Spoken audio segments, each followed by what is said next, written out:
কবর, আল কবরু আউয়ালু মানজিল মিন বানাজিলিল আখির ফাইন্না জামিনহু ফাবাদাহু আইসারু মিনহু।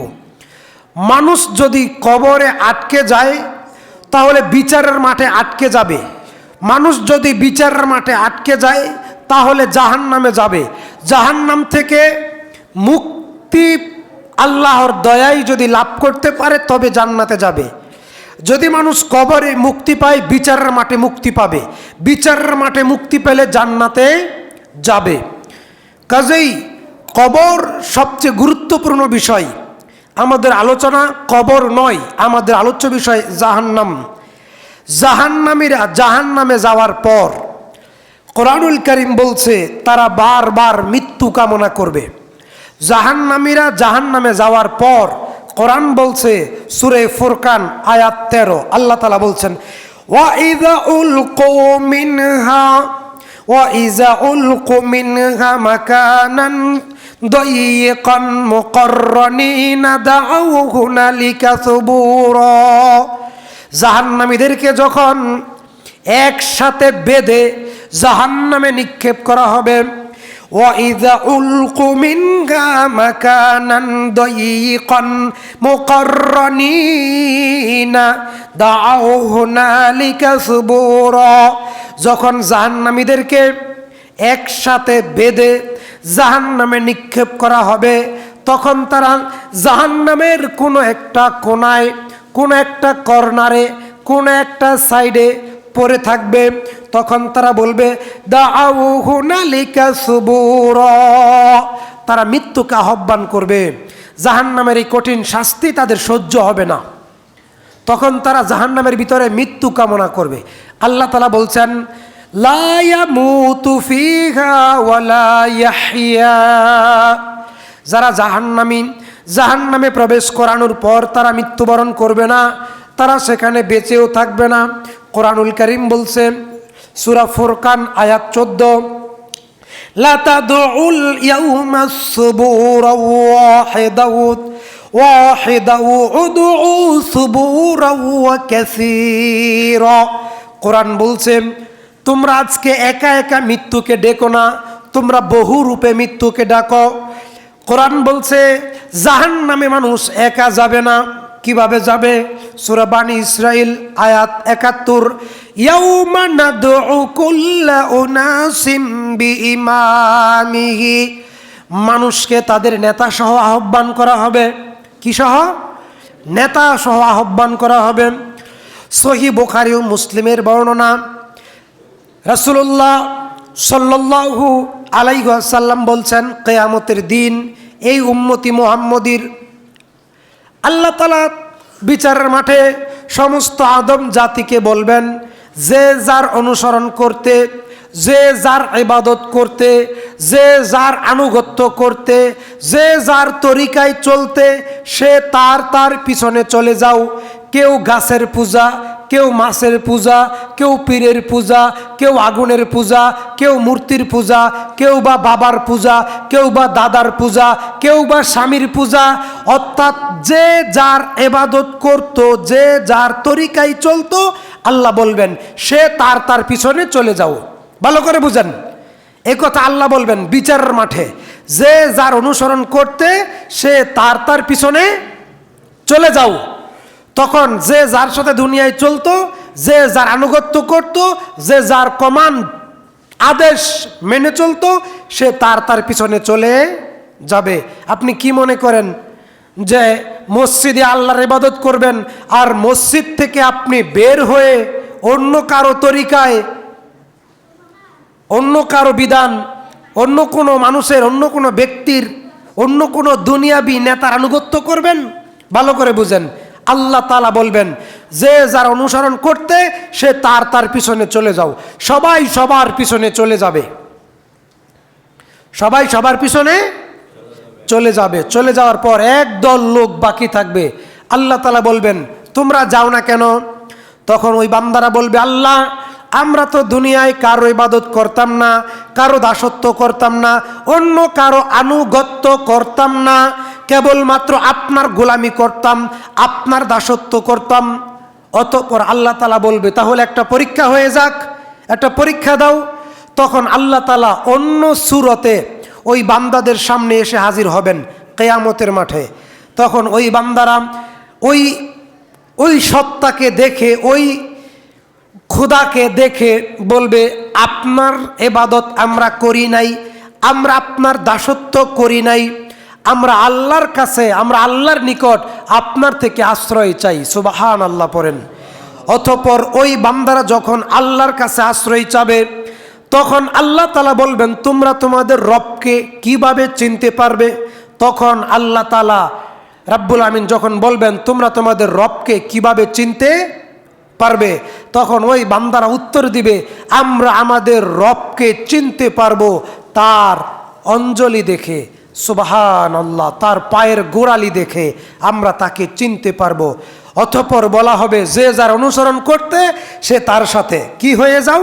কোরআন বলছে নেতাদেরকে অনুসারীরা দোষারোপ করবে, যারা নেতা তাদেরকে অনুসারীরা দোষারোপ করবে। কোরআন বলছে সূরা গাফির 40 নম্বর সূরার 47 নম্বর আয়াত, ওয়া ইজ ইয়াতাহাজ্জুনা ফিন্নার ফায়াকুলু দুআফাউ লিল্লাযিনা ইসতাকবারু ইন্না কুন্না লাকুম তাবআন ফাহাল আনতুম মুগনুনা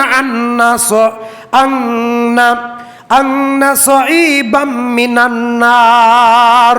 কোরআন বলছে নেতাদেরকে দোষারোপ করবে অনুসারীরা, বঙ্গবন্ধুকে দোষারোপ করবে তার অনুসারীরা, জিয়াকে দোষারোপ করবে তার অনুসারীরা, সাইদিকে দোষারোপ করবে তার অনুসারীরা, চরমনায় পীরকে দোষারোপ করবে তার অনুসারীরা, আরও যত চিশতিয়া তরিকা, যত তরিকা আছে, যত ইমাম আছে, ইমাম আবু হানিফাকে দোষারোপ করবে তার বক্তবিন্দুরা, ইমাম শাফিকে দোষারোপ করবে তার বক্তবিন্দুরা। কোরআন বলছে নেতাদেরকে অনুসারীরা দোষারোপ করবে। সূরা গাফির আয়াত 47, ওয়াইজ ইয়াতাহাজ্জুনা ফিন্নার ফায়াকুলু দুআফাউ লিল্লাযিনা ইসতাকবারু ইন্না কুন্না লাকুম তাবআন ফাহাল আনতুম মুগনুনা আন্না নাসিবাম মিনান নার। জাহান্নামের ভিতরে নেতারা আর তার অনুসারীরা তর্ক বিতর্ক লেগে যাবে, বাকবিতণ্ডা লেগে যাবে, এটা কোরআন বলছে। তখন অনুসারীরা বলবে, কি বলবে? ওয়াইজ ইয়াতাহাজ্জুনা ফিন্নার, জাহান্নামের ভিতরে নেতারা অনুসারীদের সাথে বাকবিতণ্ডা তর্কে লিপ্ত হবে। ফায়াকুলু দুআফাউ লিল্লাযিনা ইসতাকবারু, তখন অনুসারীরা নেতাদেরকে বলবে, ওয়ালিল্লাযিনা ইসতাকবারু, অনুসারীরা নেতাদেরকে বলবে, ইন্না কুন্না লাকুম তাবআন, তোমরা যা বলতে তার অনুসরণ করতাম, তোমরা যা বলতে, ক্ষমতায় গিয়া বলতে পুলিশকে অন্যায়ভাবে তাকে ধরে নিয়ে আনো, অথচ তার নামে কোনো মামলা নাই, ভুয়া মামলা, ধরে আনো। পাতি নেতা, 2 টাকার নেতা, ধরে আনো। পুলিশ যাইতো, ধরে আনতো। ওই নেতা তার মুরিদদেরকে বলতো ওই বিরোধী দলের লোককে তার বাড়িতে গিয়ে হামলা করো, তার নামে মামলা দাও, 20,000 টাকা চাঁদা চাও, না হয় জেলখানায় দিয়ে দিব। ইন্না কুন্না লাকুম তাবআন, কোনো কিছু খেয়াল করতাম না, নেতা যা বলতো তাবআন তার অনুসরণ করতাম। ফাহাল আনতুম মুগনুনা আন্না নাসিবিম মিনান নার, তখন এই অনুসারীরা নেতাদেরকে বলবে আজকে তো তোমরাও জাহান্নামে, আমরাও জাহান্নামে, আমরা তো তোমাদের কমান্ড, তোমাদের অনুসরণ মেনে চলতাম, আজকে আমাদের কিছু শাস্তি তোমরা কি ভাগ করে নিবা, শেয়ার করে নিবা? নাসিবিম মিনান নার, এই যে আমাদের শাস্তি হচ্ছে তোমরা তো দেখতে পাচ্ছ, আমাদের কিছু শাস্তি কি তোমরা নিবা? তখন নেতারা বলবে, ক্বালাল্লাযিনা ইসতাকবারু ইন্না কুল্লি ফিহা, দাপটওয়ালা নেতারা বলবে আস্তাকবারু অর্থাৎ দাপটশালী, ওয়াকালাল্লাযিনা নেতারা বলবেন ওয়াকালাল্লাযিনা ইসতাকবারু ইন্না কুন্না ফিহা, আজ এই কথা বলে কি হবে? তোমরাও আগুনে জ্বলতেছ, আমরাও আগুনে জ্বলতেছি। ইন্নাল্লাহা কদ হাকামা বাইনাল ইবাদ, ইন্নাল্লাহা নিশ্চয়ই আল্লাহ তাআলা কদ হাকামা হিসাব কমপ্লিট করেছেন, বাইনাল ইবাদ তার বান্দাদের মধ্যে হিসাবের কার্যকলাপ ক্লোজ করেছেন, হিসাব হওয়ার পরেই না জাহান্নামে। অতঃপর আবার বলবে অকালাল্লাযীনা ফিন্নার, জাহান্নামের অধিবাসীরা জাহান্নামের রক্ষীদেরকে বলবে, অর্থাৎ জাহান্নাম কথা কি বুঝতেছেন? জাহান্নামে যারা যাবে তারা তাদের ওই দ্বাররক্ষী ফেরেশতাকে বলবে ওয়াকালাল্লাযীনা ফিন্নার লাখাজানাতি জাহান্নামা উদউ রাব্বাকুম ইউখাফফাফ আন্না ইয়াওমান মিনাল আযাব। ও দ্বাররক্ষী ফেরেশতারা রে, আমাদের দোয়া আজকে আল্লাহ শুনবে না, তোমরা একটু আমাদের পক্ষ হয়ে আল্লাহকে বলো। কি বলবো? উদউ রাব্বাকুম, তোমরা রবকে বলো, ইউখাফফাফু আন্না ইয়াওমান মিনাল আযাব, অন্তত একদিনের জন্য যেন আল্লাহ তাআলা আমাদের আযাবটা কমায়া দেন। কয়দিনের জন্য? একদিনের জন্য। অতঃপর জাহান্নামের দ্বাররক্ষী ফেরেশতারা বলবেন ক্বালু আওয়ালাম, ক্বালু তারা বলবে আওয়ালাম তাকু, আওয়ালাম তাকু তাআতিকুম রুসুলুকুম বিল বায়িনাত, কেন তোমাদের কাছে কি রসুল যায় নাই? আলেম ওলামা যায় নাই? বলে নাই যে বললে বলবা হুজুর রাজনীতির আলাপ করেন না, এটা বলবা। অথচ তোমার রসুল, তোমার নেতা যদি রসুল হয় তবে আমার কোনো আপত্তি নাই, আর তোমার নেতা যদি এই সমস্ত জোতার ফিতা হয় তাহলে কি হবে শোনো। ক্বালু আওয়ালাম তাক, জাহান্নামের দ্বাররক্ষীরা বলবে আওয়ালাম, আওয়ালাম, আওয়ালাম, আজকে কেন বলো, আজকে কেন বলো? আল্লাহর কাছে দোয়া করেন। কি দোয়া? যেন একদিনের জন্য জাহান্নামের আযাবটা কমায় দেয়। তখন ফেরেশতারা বলবেন ক্বালু আওয়ালাম তাকু তাআতিকুম রুসুলুকুম বিল বায়িনাত, তোমাদের কাছে কি রসুল যায় নাই? বিল বায়িনাত, সুস্পষ্ট দলিল নিয়ে কি আলেম ওলামারা যায় নাই? কেন? তারা গিয়ে কি বলতো? ক্বালু বালা, জি গেছে, আসছে। খতিব সাহেব নির্ভয়ে হক কথা বলছে। কি বলছে? ক্বালু উদউ ওয়া মা দাউল কাফিরিনা ইল্লা ফি দালাল, আজকে আমাদের দোয়া আর পথভ্রষ্ট নেতাদের কারণে কাহারও দোয়া, কোনো দোয়াই কবুল হচ্ছে না, হবে না।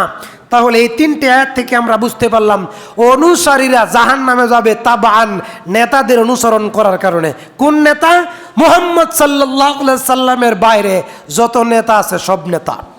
কোরআনুল কারীম আমাদেরকে জানিয়েছে, মাঝে মাঝে কিছু লোক আছে বলে নামাজ পড়ি না হুজুর, নামাজ পড়ি না, টুকটাক তো পড়ি, শুক্রবারে পড়ি, মাঝে মাঝে দুই একক তো পড়ি, এত নামাজ পড়তে হইব নাকি? জাহান্নামে তো গেলে নয়, কিছুদিন শাস্তি বুক করে জান্নাতে তো যাবই। যেহেতু আমরা মুসলিম, লা ইলাহা ইল্লাল্লাহ পড়েছি, পাপ তো হবেই, জান্নাতে তো যাবই শাস্তির পরে। আল্লাহ তাআলা তাদের জবাব দিয়ে বলছেন ক্বালু লান, তারা বলছে তামাসসান্নার, তামাসসান্নার ইল্লা আইয়ামাম মা'দুদা, তারা কি আল্লাহর কাছ থেকে ওয়াদা নিয়েছিল নাকি আল্লাহ পাক তাদের সাথে ওয়াদা করেছিল? কি ওয়াদা? অকালু লান তামাসসান্নারু ইল্লা আইয়ামাম মা'দুদা, যে অল্প কয়দিন জাহান্নামে জ্বালার পরে তারপরে কি হবে?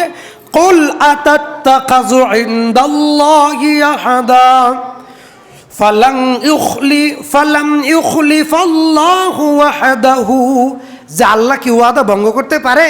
আল্লাহ কি ওই সমস্ত ব্যক্তিদের সাথে ওয়াদা করেছিলেন? কি ওয়াদা? যে তোমাদেরকে পাঠাইলাম, তোমরা যাও, কিছু পাপ তো তোমাদের হবেই, তারপর মাফ করে তোমাদের জান্নাত দিব। এই ওয়াদা কি আল্লাহ কোনো বান্দাদের সাথে রেখেছিলেন? জি না, রাখেন নাই। তাহলে এই আয়াতের বিপরীতে কি দাঁড়ালো? নিশ্চিত তারা জাহান্নামে থাকবে। وقالوا لن تمسنا النار إلا أياما معدودة قل খাজতুম ইনদাল্লাহি আহাদা, আল্লাহ তাআলা তো তোমাদের সাথে ওয়াদা করেন নাই। কিসের ওয়াদা? যে তোমাদেরকে আমি জাহান্নাম থেকে মুক্তি দিয়ে দিব, যাও 2-4-10 বছর জাহান্নামের আগুনে শাস্তি নেও, তারপরে আবার মুক্তি দিয়ে দেব। এরকম কোনো লিখিত ওয়াদা কি আল্লাহ কোরআনে দিয়েছেন? জি না। তারপরে কোরআন বলছে জাহান্নামীদের পোশাক কেমন হবে। জাহান্নামীদের পোশাক হবে আগুনের, পৃথিবীতে কিন্তু আগুনের লাভা আছে, দেখছেন আপনারা? দেখছেন বিভিন্ন ডিসকভারি চ্যানেলে পৃথিবীতে আগুনের জ্বলন্ত আগুনের পাহাড়, আগ্নেয়গিরি, দেখেন না এটা? ওইখান থেকে দেখবেন এক প্রকার কালো লাভা বের হয়, এটা হবে পোশাক জাহান্নামীদের। কোরআন কারীম আল্লাহ তাআলা জানিয়েছেন সূরা আরাফের 41 নম্বর আয়াতে, লাহুম মান জাহান্নামা মিগাদু ওয়া মিন কওমিহিম গাওয়াসিন ওয়া কাযালিকা নাযযিজ জালিমিন। লাহুম মিন জাহান্নাম মিনহা, লাহুম মিন জাহান্নামা মিগাদু ওয়া মিন কওমিহিম গাওয়াসিন, অর্থাৎ যারা জাহান্নামে যাবে তাদেরকে নিচের দিক থেকে আগুন, উপরে আগুন, ডাইনে আগুন, বামে আগুন, আবার আগুনের উপর আগুন বাজ করে তাদের উপরে দেওয়া হবে। যারা জাহান্নামে যাবে আগুনের উপর আগুন বাজ করে তাদেরকে জাহান্নামের শাস্তি প্রদান করা হবে। মহান আল্লাহ তাআলা জাহান্নামের দায়িত্বপ্রাপ্ত ফেরেশতাদেরকে আদেশ করবেন। কি আদেশ করবেন? ওয়া আম্মা মান উতিয়া কিতাবাহু বিশিমালিহি ফায়াকুলু ইয়া লাইতানি লাম উতা কিতাবিয়া। যাদের আমলনামা বাম হাতে দেওয়া হবে। আমরা আমলনামা কোন হাতে চাই? সবাই চাই? এত সহজ? সুবহানাল্লাহ, এত সহজ না। কোরআন বলছে ওয়ালাম আদরি মা হিসাবিয়া, কিন্তু যার আমলনামা পিছন দিক থেকে বাম হাতে দেওয়া হবে, যার আমলনামা পিছন দিক থেকে বাম হাতে দেওয়া হবে, ওয়ালাম আদরি মা হিসাবিয়া, তারা বলবে হায় আফসোস যদি আজকে আমাদের আমলনামা আমাদের হাতে দেওয়া না হতো।